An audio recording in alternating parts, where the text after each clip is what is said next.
Innovative. The WB Morning Show, hosted by the real Young LA and Cool Ass Cam. And we're back.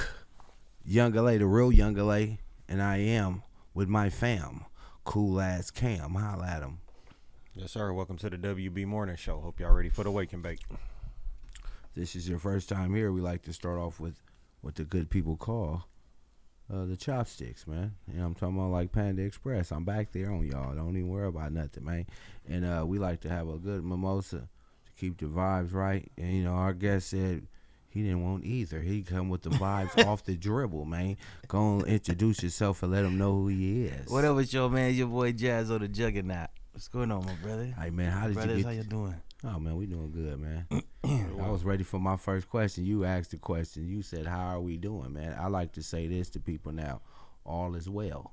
All is well. You know what I'm talking about? All is well. Yes, sir. So, yeah, how did you get the name The Juggernaut? I know how you got the Jazzo. Yeah, I struggle with this one.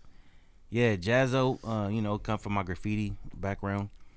Jazz and my nigga still be hitting up. He got yeah. strikes still. You be low laid back. He posted something. I said, this cut. nigga stood on the car and did that. Go ahead, did homie. Yeah, yeah. When I started just I started really like thinking about rapping and shit. I was thinking about, you know, you start tumbling with names. Yeah, I definitely wasn't gonna be a little something.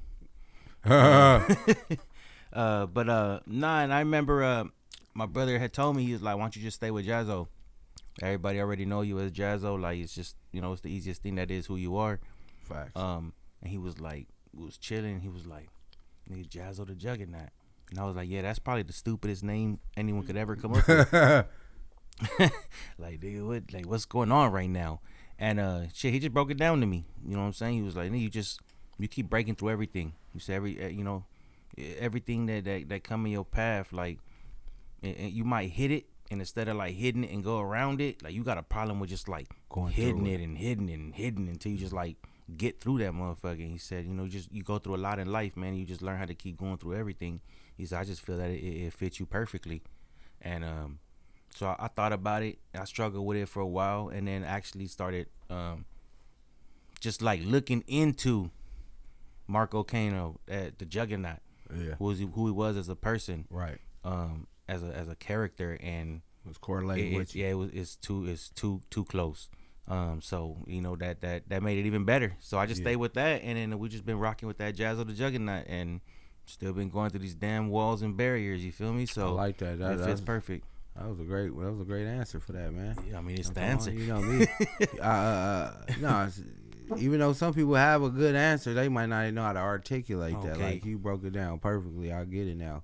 That make perfect sense. If it was me, I'd be like, Jazzo the Juggernaut. I don't go around the walls. I go through it. I'm like, so you just don't put the extra eye on there. But that's great though, man. Yeah, my boy is in here, man. What would you consider yourself, a morning person or a night owl? I'm actually both, but I'm a morning person because I just I was just raised to get up and just go to work, and I'm like, if I got something I got to get up immediately and go do, I'm one of those people. If not, I'm probably one of the worst morning people in the world. But so if you're not getting up to get that check, you a little grumpy in the morning. oh huh? yeah, a little more than little. A little bit more. And nighttime, I be hanging in there. You know, I do my best, but Yeah, I'm more of a morning person. I like to get stuff done early, in and out. that part. If you can remember how me and you met, it ain't no right or wrong answer, just good content, man. Go on and break it down for the people. How much? What? How me and you met. How many I met? How me. Oh, me and you met. How and me and you. you meet? I Me got and cotton. You got cotton in your mouth. My bad, partner. How me and you met, brother. Me and you met. Shit, we met through we. Yeah. You know what I'm saying? We Sashi. He felt that me and you would have connected. The way, you know, the way I am, the way you are. One thing about him, he was always very aware of people around me, and he wasn't very fond of many people around me. You feel me? And he always used to be on my bumper about that. You know, the people around me. He said, you know, I I'd take you around my brother Young, man. He said you need Young in your life, and I was like, who the fuck is Young, nigga? What the fuck is he talking about? Yeah. And then that's when he took me over. I think you had I forget what show it was. Yeah. But we went over there, and then we've been locked in ever since. You know what I'm saying? But yeah, because of we put us together. He just, he saw the way it was grinding, the way I was moving. Again, the people I was around, and he just felt that me and you should have locked in, and shit, we've been locked in ever since, for real, bro. Yes, sir. And you definitely motivate me. You know what I mean? I've been low key off a year, and this last year you've been tearing them up, man. You know what I mean? Yeah, I go through my little spurts in my, We all talk about the positives right now, man. Oh yeah, that's the positives. One thing I can say we say is to start something you need a negative and a positive. So it always remember you got to go through the negative. Yeah, definitely. You know what I mean? But tell them about some of the good accomplishments you're going through, man. You want to start on the bad side? We go into the good side. I mean, it all, like you said, the bad come with it. You know what I'm saying? Yeah. I don't ever. I used to, but to me, that sob story, that shit always ends in something victorious for me. That part. Setback for a setup for the come up, man. Yeah, for real. Like even like with my son, like I know, like with a lot of us, we just raised like don't cry, don't have emotion, don't do this, and I feel sometimes that shit is needed. Like with my son, you feel me? I'll tell him like cry when some shit hurt, man. Like physically, like you feel me? But if something inside of you make you want to cry or something, like let it out, and then grab your tail and then figure out how you get past that. What's next? You feel me? Sometimes you just gotta let that shit out. So that's just been something, I've always done. I've always just turned something negative into a positive. I used to live on Skid Row with my family for about 10 years. We lived on Skid Row, man. We used to eat in food lines, you know what I'm saying? Have donated clothes, all type of stuff, man. And it was pretty bad. And time passed, and we ended up getting out that situation, man. I got it. We got into a nice house. And, we've been living ever since, man. And in that process, I started working on a clothing brand for my son when he was younger. And one of my dreams was always to have a clothing brand, to have a store, that type of stuff. And I never thought that we would have got to that point in life. But I started a clothing brand because my son wanted to skateboard and he wanted to be sponsored. Yeah. And all his buddies was all sponsored, and he just couldn't get sponsored. So I told him, man, we'll start our own brand. He was like, yeah, that's not gonna work. Dude. Like, I'm trying to be sponsored by these brands. Yeah. And I said, yeah, but like if we do this, maybe that'll just motivate you a little bit more, because he just wanted to stop. Yeah. And I said, man, look, what does a sponsor do? A sponsor just buys you shoes, gives you skateboards. Like, I'm already doing that, so it's like, why not we just you know what I'm talking about? Create a logo for what we doing? Man. That was hella smart. Smart dad, man. Yeah, you try to smart dad. You try to give somebody else some credit when I'm the sponsor. I'm the sponsor. Ain't no Santa Claus around here, man. It is you feel me? I was taking him to the skate park every day, like arguments, man. Coming home from work. Literally, he's waiting outside. I would still be in my work uniform. He'll hop in the car and we'd hit Long Beach Skate Park. I mean, we was traveling everywhere, and that was until the lights turned off. Yeah. So I was already dedicated with him. You feel me? So I ended up starting a brand with one of my boys, and whether he liked it or not, we just started slapping it on the skateboard, so on and so forth. And then he started noticing, because he was good at the skate park, kids started, hey, yo, what's that on your board? Or what you wearing? And they'll tell us, like, yeah, well, I want one of them too. So then we started spraying it on everybody else's skateboards at the park. So it's really started at the skate park. It started at the skate park. Let's go. Knack Inc. was a skate brand. It's how we started as a skate brand. Fly. Me being a graffiti artist, and the other dude I had started it with, being a graffiti artist, we started doing like the designs ourselves, and then we started incorporating basically the graffiti culture into it. You know what I'm saying? Yeah. With the hip hop and everything, because that's just what we are. So that's what you're wearing right now, and I'm looking. Knack Inc. The interesting part now, I've been thinking, what is it dripping for? But when you get that run down there, so that's for the graffiti culture. Definitely. Okay.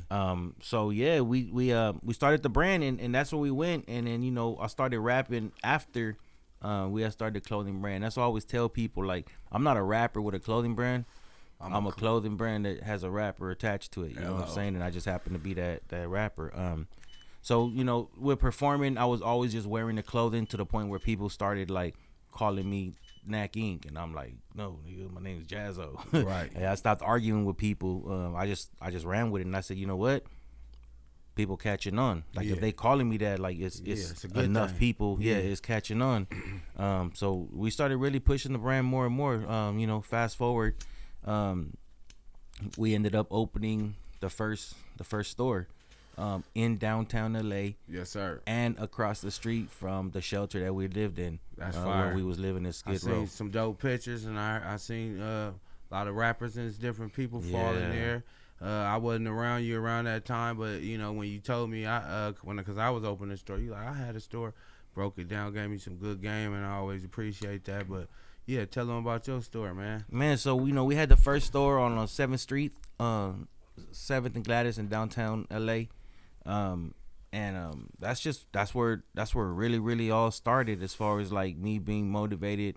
You know, you got no choice at this point. I always feel like you got to put yourself in that hardest situation, even if you don't know what you're going to do. And I remember when I got that store, I literally sat in it for like 2 months, empty, and just stared at everything. And I said, hey, what are we going to do now? Like, You know what I'm talking about? we got the spot. Now we got to do something with it. And having a store, I tell you this, all that stuff to hang the stuff on and displays and a T-shirt rack and hat rack, that shit all costs, man. You going to spend a couple thousands just to have no clothing in there, to have shit to hang it on and shit to put it on the wall in, man. You hear me? that's the truth. I had a budget. And you got to get that shit from that store to the spot and hung up, too, before you could even put one piece of clothing in there. So, yeah, talk to them about that. And then you still got the rent coming up in a couple days. The rent, you cannot pay them people in clothes either. Yeah, not at all. You can have a whole store full of good sweatsuits. You cannot say, hey, can I give you 10 What's your size real quick? Let me give you 10 of them. Yeah, It's for the rent this month. They want that happen. chili cheese fettuccine Alfredo. No, that's for real. And you know, and you're right. you very right. I didn't understand how expensive it was really gonna get, because you know you used to, when you used to hustling, that's like zero overhead. You just gotta get your product and just move. But when you decide to set up a shop, it's exactly like X you amount said. of dollars, no matter what. You can't get sick. You know what I'm talking about? Your car break down. You know, all of the shit that an average human being, American, that go through, and they say, oh damn, I'm having a hard month, man.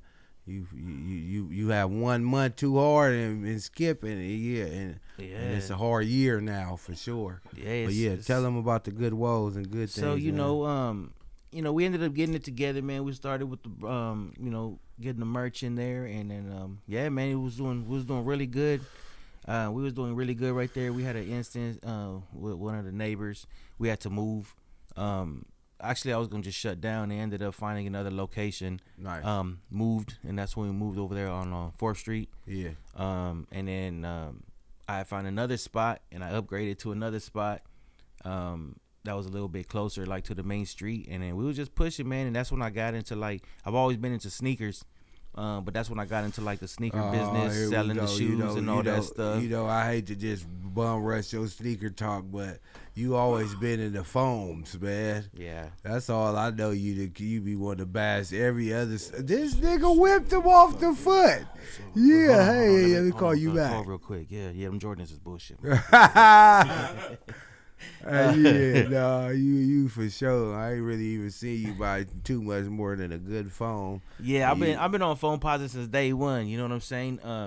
I got people that joke because they like, man, nigga, I done seen you. You got mad Jordans, and I'm like, yeah, I do that for y'all. Yeah, and it's like, what do you mean you do that for us? And I'm like, yeah, because y'all want to see me in these motherfuckers. I don't wear them. I don't like them, but nah, I just play. I just be trolling, having fun. But you know, that's all part of who Jazzo is. Like, you know, in this rap shit, you gotta. It's an identity. It's like how can people attach to you. Yeah. And I know that people attach to me through my clothing brand. Yeah. Like I was saying earlier, calling me Knack Inc. That told me like okay, people are seeing what I'm doing, but they're also liking what I'm wearing while I'm doing what I'm doing. Quick breakdown for them. What's knack mean? I know you told me, and just somebody in the back they might have known. In the easy definition sense, it's a natural or an acquired skill. So it's something that you was either. Somebody say you got a knack for playing basketball. You got a Exactly. knack for rapping. You got a. So Yeah. they probably heard it before. But So the knack for that was the skateboarding with my son, and then the ink is because we was artists. So we put the two, together, and even that was like a struggle. That was like the Juggernaut story. yeah, My boy was the one that came with the name. He was like, "We should just call it Knack," and I was like, "That's probably stupid as shit too." Like, knack. like what? That don't even what? What does that even mean? Let me look it up real quick. Yeah.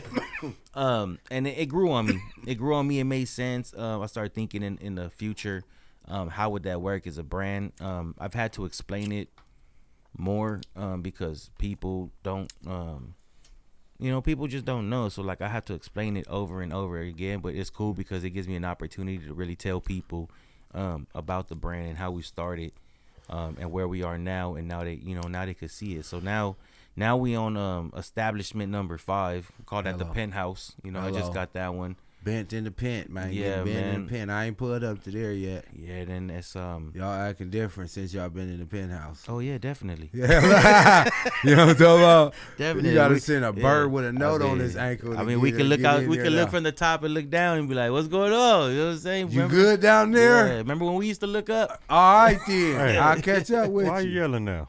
Oh, cause that's how you screaming when you in the pen. You gotta scream. I know, but you start off whispering and now you yelling like Oh, you killing me over here. Come on. You killing me, Larry. But yeah, man. So we got Knack Inc., the clothing brand, man. So that's what it stands for, natural and acquired skills. So we're just trying to push, man. We're trying to embrace what people got, man. I feel a lot of people out here, especially with social media, they feel discouraged by seeing other people's lives, man, and they tone out what they are, themselves. Like people look at other people, they want to be like other people. Yeah. And everybody out here, man, really truly got something about them that separate them from someone else. And me, I'm just such an artistic person. I feel everybody, like, my daughter, when we be drawing at the house, my daughter, like, her stick figures are amazing. She's 28 years old. Like, her stick figures is the farthest she's gonna go. You know what I'm saying? That's me right there though. I'm the same way. I'm the same exact way.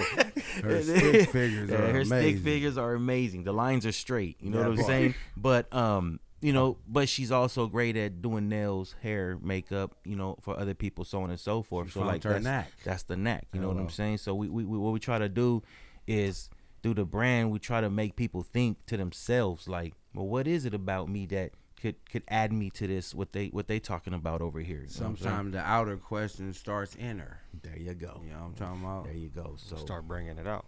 yeah. Hello? Yeah, so we're bringing it back. I did step away in 2019, more towards like 2018 when COVID started. That's when we closed doors. We was no longer allowed to sell out of the store. We had police that was coming with the city, and they would find us inside, but we would have the doors locked like during COVID. Yeah. And they would threaten us with fines for being inside. So I was like, 7 months in of just back to the money, paying rent for something I couldn't even work out of. You feel me? And it's That was some tough times for businesses back then. yeah, definitely.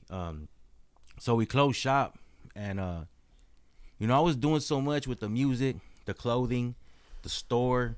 I was doing pop-ups from here to the Bay Area, going to events, and I was really pushing away the music.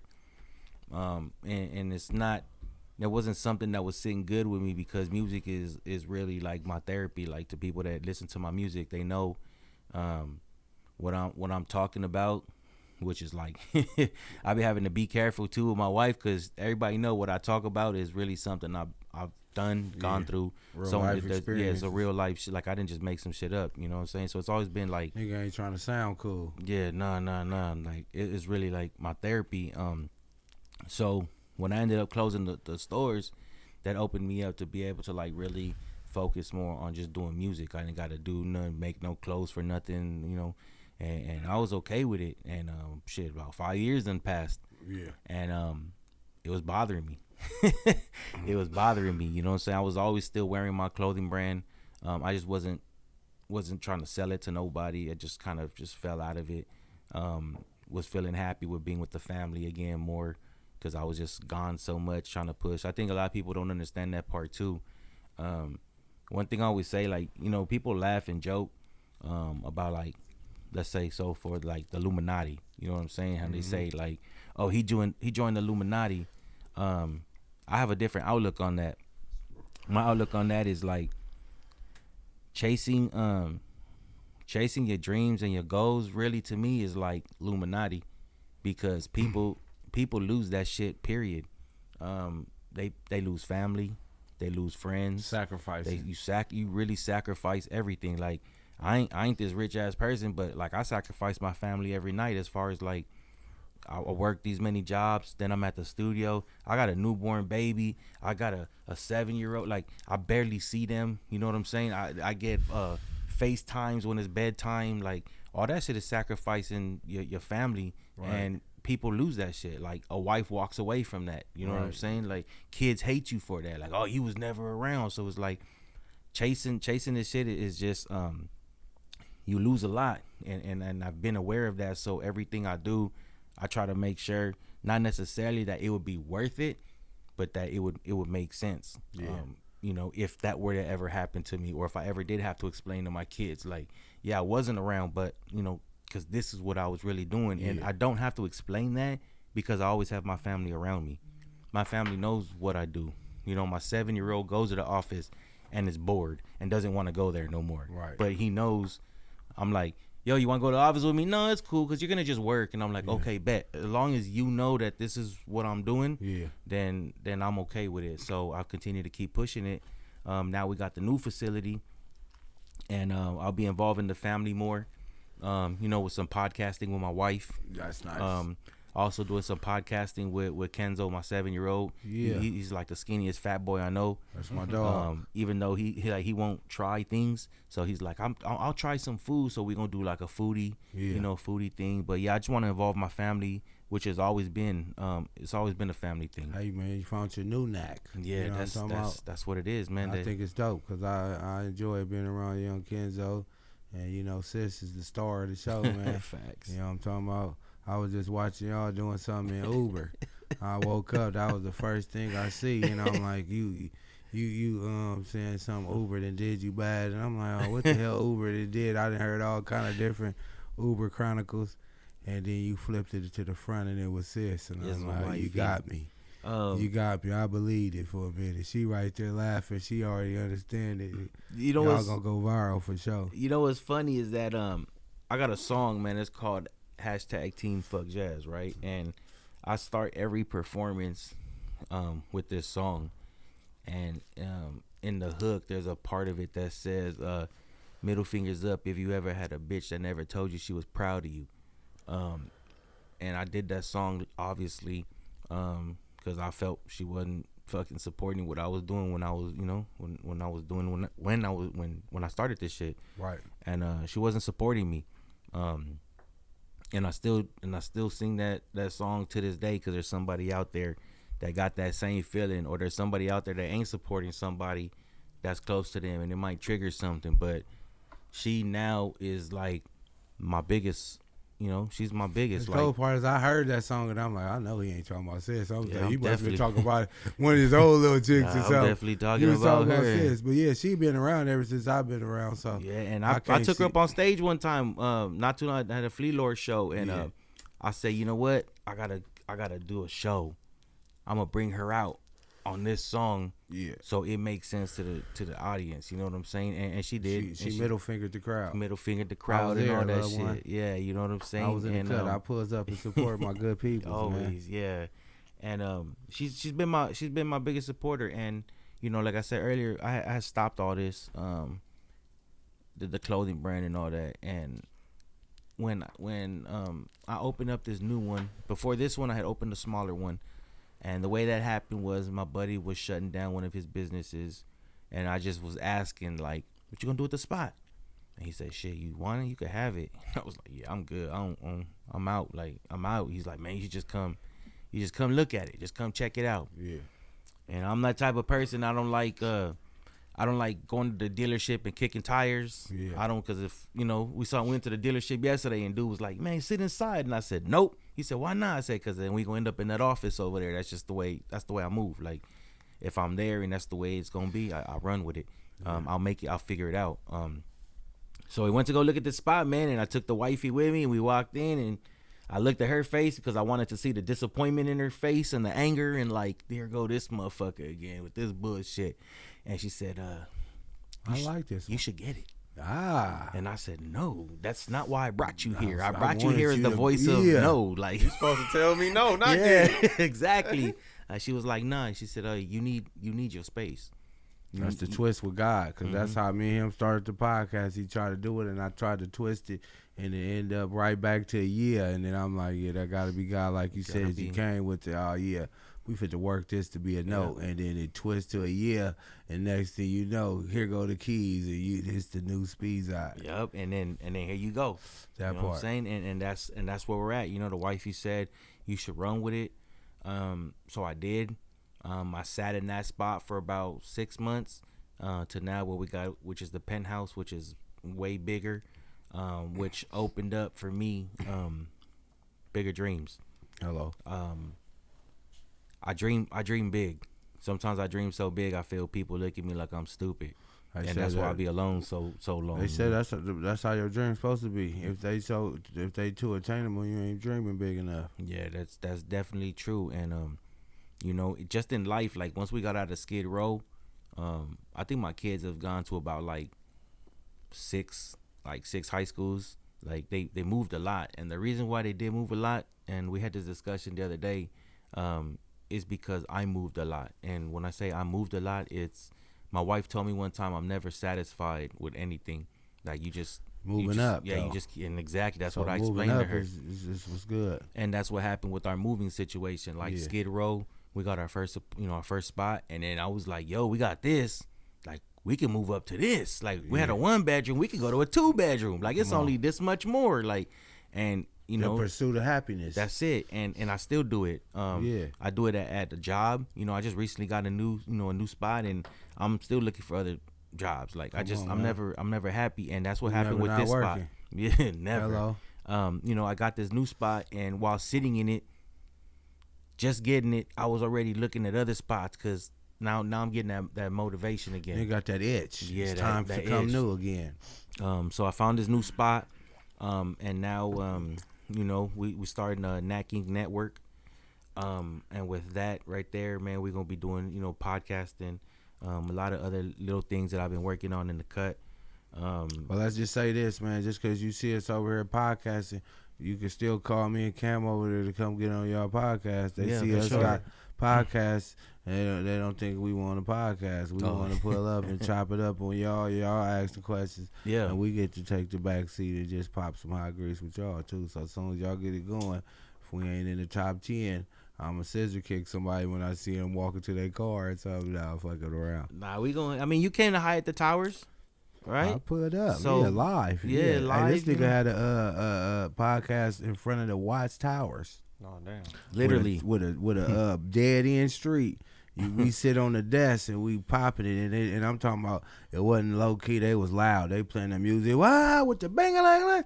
I'm like, this is really live at the Watts Towers. And we had Niggas one only live incident, Yeah. which was amazing because we had a lot of episodes, was- man. And the for community, sure. the community really embraced us, so that was a good That was thing. hard. Niggas done drove by that motherfucker, hop out, took a picture. They ain't said that Yeah. motherfucker did a look. Bing-a-ling-a-ling said pressure, run it back. No. Said they tripping out here. That's Yeah, we was hard. having fun, man. But definitely, you know what I'm saying, and you know, I appreciate, you know, you guys letting me hop on the platform, Yeah. you know, rock with y'all. You know what I'm saying? I've been, you know, I wait, like I'll just wait my time, man. I wait for all my moments, and I appreciate this moment. You feel me? Yes, to be sir. able to talk about everything that's going on. Yeah, no, it's crazy because when I'm booking somebody now, I think we ain't going to like August, September. So it's like, yeah, that motherfucker, it'll be there. It'll be coming around. So, yeah, you was definitely one where I know when I told you, I was like, it was down the line. So when I looked up and said, oh, my boy, Jazo Yeah, is man. coming into town, man. Like Santa Claus around this motherfucker. Jazo is coming to town, man. Hey, I see some of this some of the different tattoos and stuff you got on it right there, man. You want to speak on it? People trip out, man, because I got the Buddha on the left, and then I got Jesus on the right. That's my main ones. These come from me being Is that like from Rio de Janeiro? Yeah. It's come from me being locked up. To those that know, you get your shit took every once in a while when the deputies want to come in and be fucking assholes. You know what I'm saying? And there was certain things that I would, for some reason, no matter what would happen, it would always end up staying with me. And it was 2 pictures that I had tore out of magazines.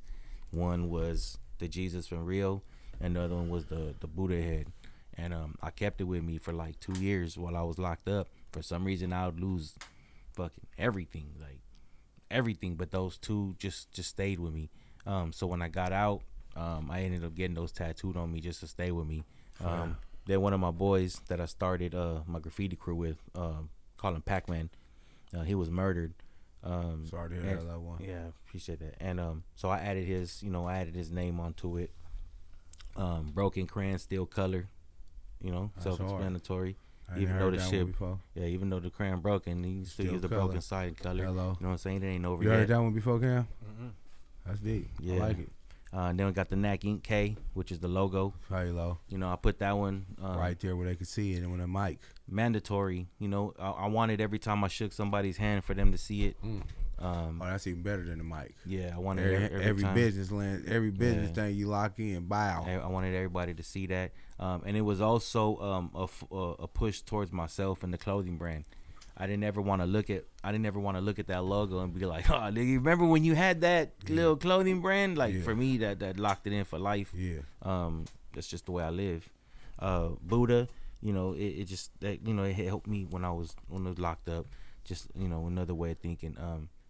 I was raised religious. I was raised at first Catholic, and my mom didn't like the way that was going. Then she moved us on to like Lutheran. I was real young. Yeah. To Lutheran. I went to a private school till like 6th grade. I was expelled and shit, but I went to a private school. But that's what I was taught. But growing up, I started to gather, information and being around different types of people. Yeah. I got all my brothers in New York, like 5% or Muslim, you know what I'm saying? Like, and I learned a lot. And one thing I learned in myself and like religion, is that,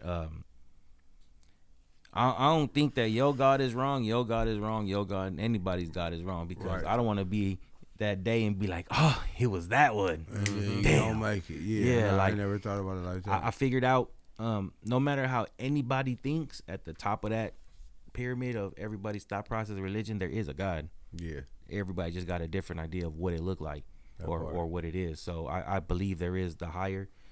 So I embrace like all religions, so on and so forth. So when people ask me, I've had Hindus that like, why do you even have that? Are you? And I'm like, no. And I explain it, why I got it, whatever. And I always believe that. Like I know a lot of people, even though they could be Christian, they live by the Bible, they still have read the Quran and different stuff just so they can digest different ways of thinking and how other people think. You know what I mean? I mean, because a pastor don't go by you go to 3 different, 4 different, 5 different churches, you can hear 5 different things. Word different. Yeah, so that's facts. It's all about interpretation. You know definitely. What I mean? You dig? So I see you got a little bit of work over here, man. You know what I'm talking about? I got one for everybody. Uh-oh. You know what I'm saying? Yeah. That's that Lonely Wolf. I got some for y'all back here too, though. Yes, sir. The Lonely Wolf. Shout out to the BGA. Yeah, the Lonely Wolf. You know what I'm saying? Background audience. It dropped back. Dropped last year. Late last year. Been working on that project. That is probably this is honestly only my second album. This one was my hardest album. The producer SoCal had contacted me, said he had been seeing what I've been doing.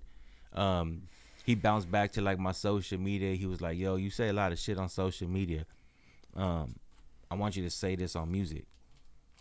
He was like, back off the social media and let's say tight. What you got to say on some music. Shout out to him for that. Yeah, so that's how he approached me with this album. Make niggas stream you if they want to hear that hot shit. Yeah, definitely. He sent me some beats, and I'm the type of artist, man, that like, when producers and shit send me beats, they were like, yo, I'm gonna send you this folder, and I'm like, cool. And in my head, I think that folder that you send me is what you like. That's what you want me on. Yeah. So I'm never that one to be like, yeah, I like 1 and 4, but like the other 17 I don't like. Like, you feel me? I'm like, okay, this is what you send me. Okay, give me some time to work on it, because now it's dealing with emotions. Like what track is gonna trigger a certain emotion. So it might take me, like, I've been telling you, I could rap about some bullshit all day real quick. Like I could write, but if I'm really breaking down how I want to break down my emotion, it takes me time on how I want to give it to people. It's a process. It's a process. And this album was a process, and with that too, like, I went through a lot, man. My voice right now is back to a better thing, but during the process of this, I had to go through vocal cord surgery. Yeah. And it was looking ugly for a minute. Yeah, it was looking real ugly. That's why I'm happy to be able to sit here and chop it up with you on the podcast, because they was telling you for a minute, like, when I came around you and you said I can only talk for like 10 minutes at a time. Yeah. Because they saying it's good for me to talk now, but not that long. And I was just like, I couldn't imagine, you know what I mean, like, even thinking about losing your voice and knowing that you do music. That's deep. And it was wild because when we started that project is when I first started. I was having like the health issues. I didn't know it was a health issue, but I was feeling something. I wasn't able to breathe at night. I was like suffocating. I couldn't gasp air. What was it? What is it called? So what it was well, I don't know if you remember, like, my voice was really like deep raspy, and it was getting worse and worse. Sometimes I would like, it'd be like, like that word, like it'd be like, and because I couldn't grab my air. Okay. So I didn't know what it was, and I would always feel like a little lump in my throat. Okay. Like, you know, you always want to like clear your throat. Yeah. I would do that, and I would feel like something. And I'd be like, yo, what is it? But being the backwood man that I am, I was just like, oh, it's because you be smoking crazy. Then you go with Young, and then Young make you smoke. I heard you earlier. You was saying how you be, you did that to me before. You done smoke. You done passed it to me a lot just to see how I'm gonna react. Put a nigga to that test. So I had put it on. I had put it on that, and then I ended up going to the doctor, man, and he checked and he said, yo, I see a little lump. I see a little lump in your throat. He said, let's go to a specialist and let's check it out. So we did go to a specialist, and we did find a lump that was on my vocal cords. Yeah. So your vocal cords is like in a V shape. Right. I had a lump that had grown on one side. So what was happening was it was the other side. It was touching the other side. Wow. But that lump was so big, it wasn't allowing me to catch that full like deep you know what I'm saying, like deep breath. Yeah. I wasn't able to take that deep breath, and that's why I was having the problems at night. Like, literally, like, my wife would have to like push on my throat, like, for me to get like okay, cool. Damn, that's deep. So glad you got through that though, man. Yeah, and that's why my voice was messed up too, because like on a guitar string, you know, like when you don't hit the neck and you hit it, got one sound, and when you hit it, it get that different tone. That's what was happening on my vocal cords. Yeah. So they told me I was gonna have to get a surgery to remove it. And they told me it's a 50-50, and I told them 50-50 of what? They said 50-50. The 50 is that we remove it and everything's good, and the other 50 is that you lose your voice and you never ever to speak ever in life again. And I was like, yeah, I don't know how to take this one. I think I might just want to rock with it. And I asked what would happen if I didn't get it taken care of, and they said, well, it'll just be a slower process, but eventually you're still not going to be able to talk. So I said, all right, let's do it. That's when I was working on this album. So I started rushing through the album because I knew surgery was coming. And then I got about 7 songs in, and then I got a phone call saying, yo, like, you ready for surgery? And I'm like, yeah, hell yeah. It's like in like 6 more months, right? And they said, nah, like next week. We got somebody that canceled. They said, like 6 days. Yeah, they said, can you come next week? And I said, damn. That 50-50 started going through my head real fast. Like, this might be I gotta finish the album. And that's all I kept thinking about. Hey, for the people in the back, 50-50 is a fucking flip of a coin, brother. So you finished the album in a week? I finished the last. No, I didn't. I went into depression, and I said, you know what, fuck it. And this is still before the surgery. It's before surgery, and I told the producer and the engineer, I said, "Fuck it, we're gonna just push the album out like this." And the producer, 7 songs. the producer of SoCal, he said, "Nah, you gonna finish it when you come back." Hello. And I said, "Nah, You nigga." coming back. That was supposed to be your pull. You got to have some motivation. Yeah, so I can't lose my voice. I got to finish the album. I gotta finish this album. You hear me? And my doctor told me too. He was like, "You a stubborn motherfucker, man." He said, "Cause you're really debating your health on this album," and because he knew I did music. You know what I'm saying? Yeah. So I said, "Yeah, I am." So I ended up going through with the surgery. It was a crazy experience. I wasn't able to speak for about a month. So even after surgery, mentally, it was going through my head like, can I even speak? Because I ain't even tried to speak yet. Yeah. Because say you not haven't talked in so long, you like, can I even talk still? That's a thought. That's a thought. Like, surgery's good. I'm breathing. I'm alive. Everything's great. But can I talk? Like, shit. And then, so I just stayed the way it was until they finally said, like, okay, start little words. Maybe that's when you started. Yeah. When I told you like 10 minutes. Now all I could talk is about 10 minutes a day. Yeah. So like, if I'm talking to you, nigga, I'm only talking to you today. I didn't get you my whole 10 minutes. whole for 10 the day. You got the whole day. That's the whole I conversation. can't answer my kids. I can't answer I nobody. remember when he told me, and I was like, damn, because I had fun. I might need to take 2 minutes. If you got to spread the rest of that along to somebody else. Shit, I might give you a little motivation, but nigga like, I only got 10 minutes for the day. Nigga like, shit, that's it. And you know what's crazy about that process too, which was so it was humbling in a lot of ways, is because I like what you be. It's all about positivity. You feel me? And one thing I had to do is be real positive, because we forget how blessed we are to wake up and speak, wake up and see, hear, walk, like any like symptoms, all the stretch senses we got. You know what I'm saying? And when I lost my voice and was not able to speak, it was the most terrible feeling in the world, dealing with the world. Going to the market and now thinking, shit, how do I ask for whatever? How do I ask for the Sunny D? How do I find the orange juice out? So now I'm on my phone like showing people, and they're like, what the fuck you telling me? What are you asking me? And I'm like, and they're like, that's Sunny D. I'm like, fuck, bitch, I know. Like, where's the Sunny D? Like, and then you try to type it. Then you try to type it for people, and then try to show them like, look, this is what. And they be like, they don't want to look at your phone. They getting all aggravated. Yeah, no, because certain people, like, I don't know. Yeah. Depending on the energy, I could be wanting to help you, but if you come in too hot, phone in my face, I'm not even gonna try to read it. I'm gonna tell you to back up, slow down, and chill out a little bit. But I get you. I don't think you came like that. But the average American, I feel like some people got a lot going on, so they got to do this, and now I got to hurry up and get back, pick my kids. Say they thinking an hour ahead, and they might be running late. So when somebody stopped to try to ask you something simple, try to have me read some shit. I like E40. He said, I ain't even got time to open up a fortune cookie right now. Facts. You hear me? Yeah, man. So it was humbling, but yeah, we surgery went great, and I waited about 2 months. And I said, you know what? Fuck it, man. I'm just going to the studio and just start. I can't. It was killing me too much. Yeah. And I ended up finishing the last songs for the album, and then pushed it out, man.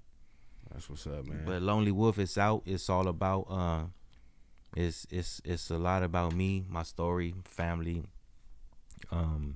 relationships, with my wife, relationships with the world, relationship in this rap fucking world. Just everything, man. So it's an emotional roller coaster, labeled a Lonely Wolf, rightfully so. I'm around a lot of people, but growing up, I always wanted to be around a lot of people. Now I just want to be by myself, and I'm okay with that. And me being a part of a pack, I go out, man, I hunt, I come back, I put it on the table, and I take off for more. You know what I'm saying? I don't even eat. Come on, man. So that nigga tripping right now. I like that, Cam. You hear that? Nigga said, I ain't even stopping to eat. I'm back in the field. Back out. I'm trying to call that trap snack. Pull over and grab something quick. Really. Get back to it. I'll eat a stand up. I mean, you want to sit down? No. Yeah. If it don't bother you, I eat standing up. But sometimes you got to sit down because you're getting a regular world. You got to blend back in. But yeah, real nigga stand up. Nigga, I eat driving to the next play. That's why they made burgers and burritos. Yeah. You did. So I got 2 more questions for Yep. you. One of them is a race question. I never really bother this, but I know you got a good stance on this and you hold it down. Tell people what race you are, because I know they always. So Pops is black, and then my mom's from Guatemala. So I always Central get America. 2. Either one, people always just think you just fully black, or then somebody always think you fully. Oh yeah, he definitely Latino. Yeah. It's one or the other. I don't ever get nobody. Is he mixed? And I never get that. Nah. They either think you one or the other. Well, I get But yeah. I get the black folks be like, why you got an accent? Why you sound Mexican? And then I get and then I get the opposite side too. So Yeah, you like I am. You know what I mean? So yeah, that's the twist. But yeah, I know. Yeah, I'm mixed. I think black it's dope and Central though. American. You know what I mean? Every so often you slide in some of that to put on for that side, and then you slide in and put on for both sides.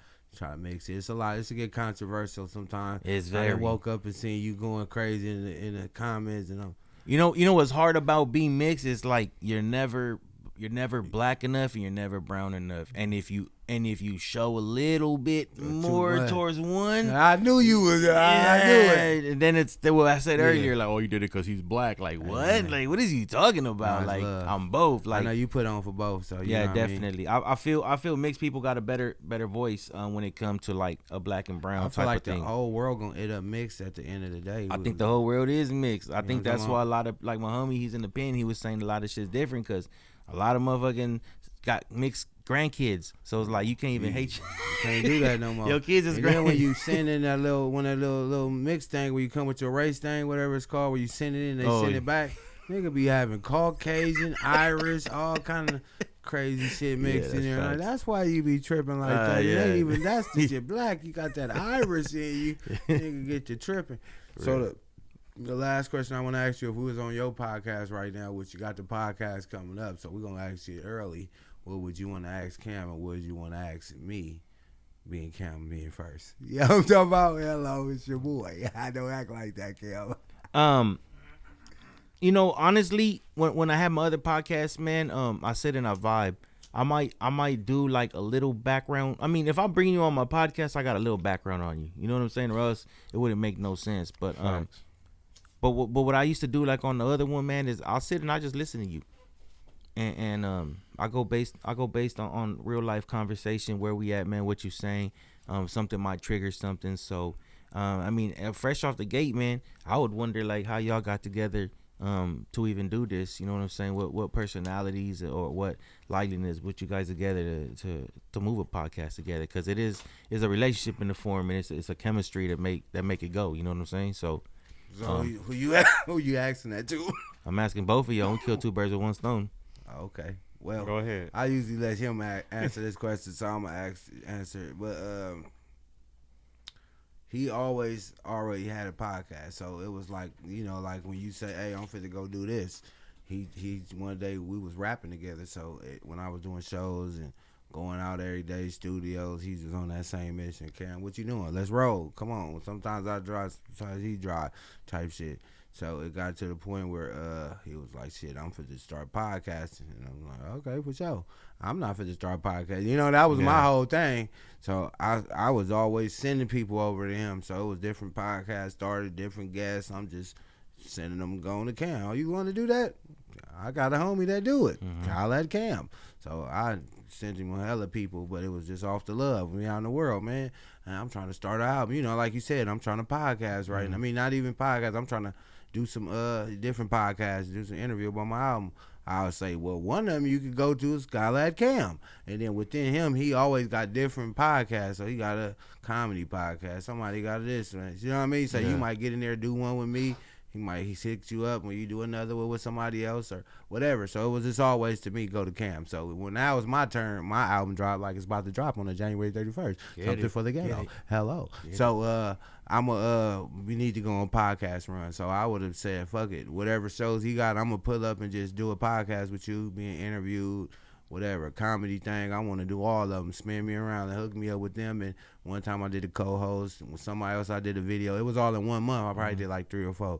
And then he was like, "Shit, I think you could podcast." And I'm like, "Nigga, I'm not trying to be the nigga on this side of the podcast. I could podcast and fill in and all that, but like not come all the time now."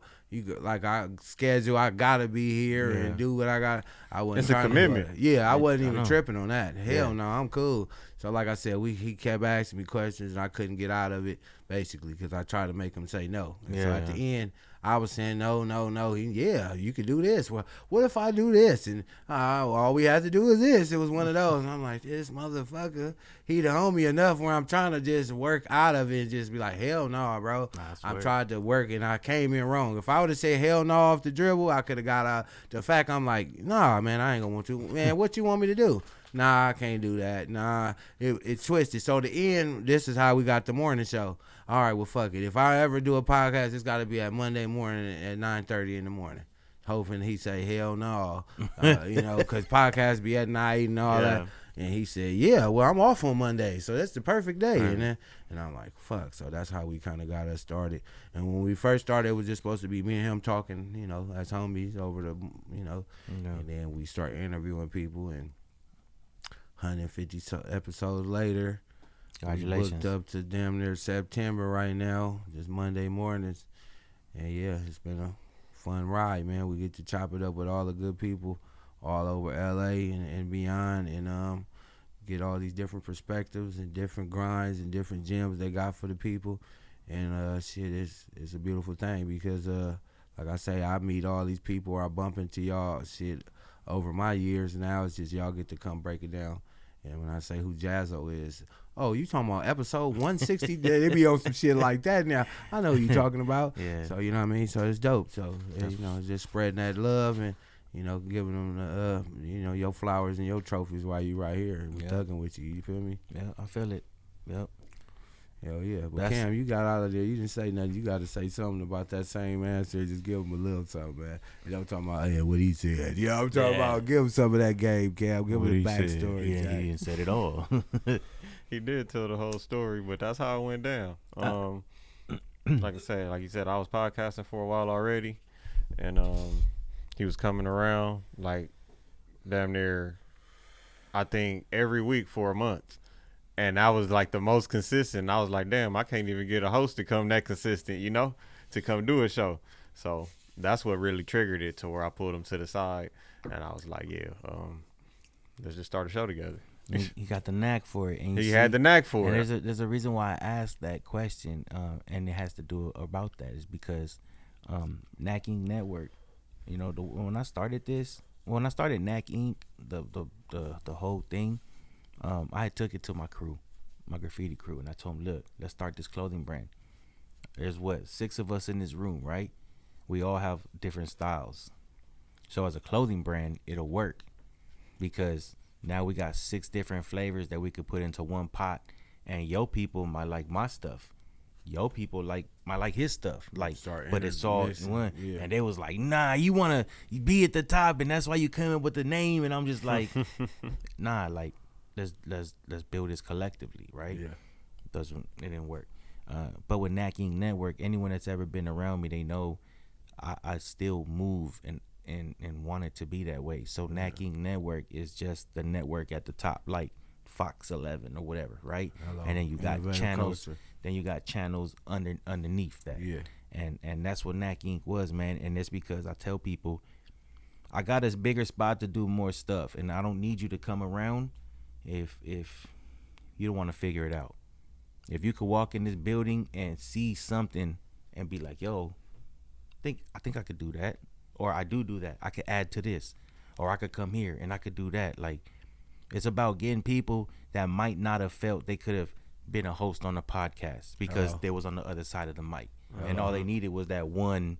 Man, just sit down, man, and all of a sudden, like, man, this episode was hot. They kept talking about you because you boom, boom, boom, and now people telling you like, yo, you good, you got to keep going, and now you getting hyped up. You know what I'm saying? Different homies that call and say, oh man, I got a person that I might want to interview, or I got somebody that want to do this, or I even had a homie call and say, hey man, put some WD-40 on the door so when niggas go in and out, it don't make no you don't hear it, yeah. But they tuned in because it's a real homie. You had to watch the episode to even be able to make that comment. And you got to give some positive, like, you gotta fix that alarm that beep that keep beeping. Sometimes you gotta be open enough to homie where they feel comfortable to say stuff, because some niggas will be like, I could have told him, but he ain't going, They know, let it fly, man. I'm trying to hear, but yeah. But that comes with bro. a person that accepts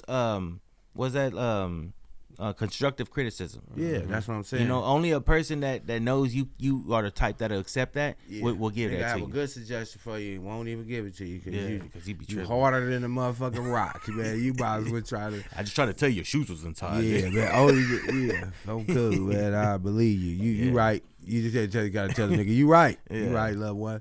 Go on and kill him with that look. Yeah, I'm talking about. But yeah, man, I appreciate you pulling up, man. Give them all your social medias and all that, man. Give them where they can stay in contact. Man, we gonna make it simple because some of y'all make that shit difficult. Hello. Jazzo the Juggernaut on every single thing, period. Not Mr. 10 Toes and 7 Knuckles. God damn. Instagram and fucking, it's Jazzo, JAZOE, space DA. Space Juggernaut, JUGGERNAUT. If it gets too hard, you could just Google that and I will come up. You know what I'm saying? Everything. Got the clothing brand. Even the web page is www.JAZOEDAJUGGERNAUT.com. Everything, man, is simple, straight to that. Or NAC Inc. You could do that, but everything is all tied into one. Hello.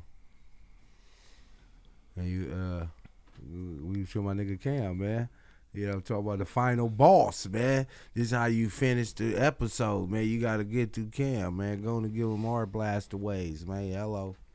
Y'all can tap in with me at COOLAZZCAM. Tap in with our website, www.theinnovativeculture.com. Follow us on Instagram at innovative.culture and the WB Morning Show. And subscribe to our YouTube at youtube.com/innovativeculture. And y'all can Google me too. My guy. Hey, man, we took one Monday off and went to the King Parade. My boy Cam looking like that morning pack of that mimosa working. Hey, bro, I'm trying to keep my eyes. I feel like my eyes are so heavy right now. Man. That's how man. It's the morning it's show been I feel like the frog. It's been one month. I need some shades like the frog up here. Yeah, I'm fully shaded up, man. Whenever I do the episodes without my shades on, I don't know. I feel like my eyes are just going crazy off the cushion. So I'm awake though, but it's just like they feel heavy. Is the shades like a safety blanket? Like yeah, I'm here. He said yes. You know what I'm talking about?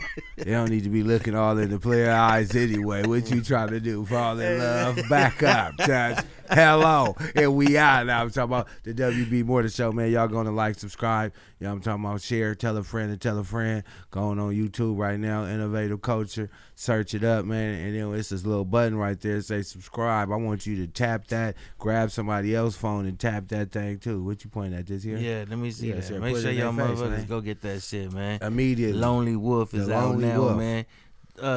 Do Me, the album, the song off of this album, man. We got the visual on YouTube. Go check that motherfucker. It's also on Jazzo the Juggernaut. Go check that shit out, man. I'm blowing shit out the water, man. Follow Jazzo, man. He dropping funny episodes and story content all the time, man. This nigga hilarious, man. Love it, man. You never know, man. Never. You know what I'm talking about? And Foams is not better than Jordan's, though, but you a good dude, man. You got another 30 minutes on that one? Nah, I'm talking about that's how you got to go out. You got to start something on the way out, man. Hey, man, we gone, though. We appreciate y'all pulling up. What episode we on right now, Cam? Like 164. That part. We close to like 900 subscribers. Or 165. 165. Hello. Yeah, I'm talking about. This is 165 right here. 165 in the books. Jazzo the Juggernaut. And we out. Wake up. Sometime in the blinds. No, just turn it off. Waking up, sunshine beams through the blinds. Young LA and cool ass Cam on the grind. 10 a.m. hits, I'm tuning in for the fine. Spotify or YouTube, blowing up your mind. WB Morning Show, that's the spot. Fresh episodes every Monday, they hot. West Coast vibes, never miss a shot. Eating up the screen, they serving the plot. Look, hit that subscribe, punch that bell. New content dropping, can't you tell? Last for days, stories to swell. Morning shots, we under the spell. Innovative.